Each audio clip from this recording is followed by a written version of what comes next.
Hello, my name is Aarya Ramprasad, and I will be presenting on behalf of my team in regards to our poster, Approach to Conservative Measures versus Surgical Management in Orthopedic Carpal Tunnel Patients.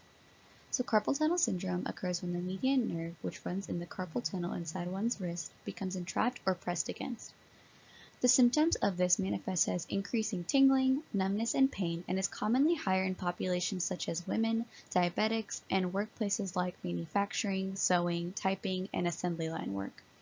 Carpal tunnel is known to affect 3 to 6% of adults in the general population, with most treatments including conservative measures such as splinting, anti-inflammatory medications, corticosteroid medications, and physical therapy. When all of these conservative measures are exhausted, however, surgery is the next step, and it is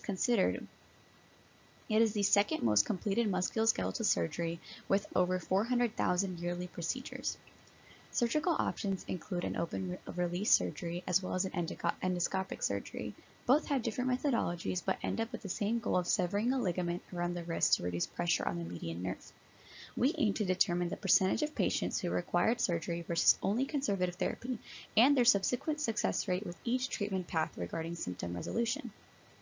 For our methodology, we sent out 100 surveys to patients who were clinically diagnosed with carpal tunnel syndrome between the years of 2019 to 2021. The surveys explained the intention of our project and asked if the patient would be interested in participating in an anonymous survey. The survey focused on asking what the course of each patient's treatment was, with specific information being collected on whether each patient's symptoms were treated with conservative therapy or escalated to surgery. We also asked if there was a resolution of the patient's symptoms after said therapies, whether it was conservative or surgical.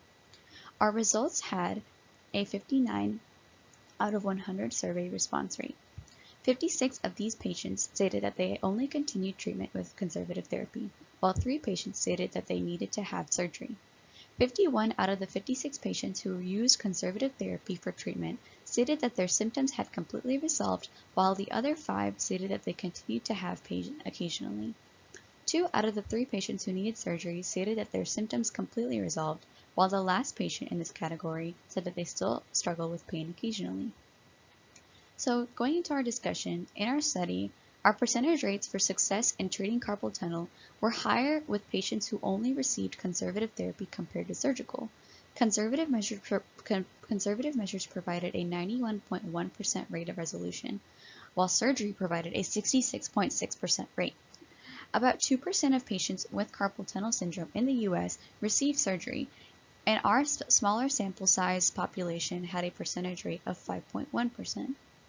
These national percentages end up becoming and increasing twofold when looking at stratified populations such as those above the age of 75 and those of female sex, leading to a higher surgical procedure rate.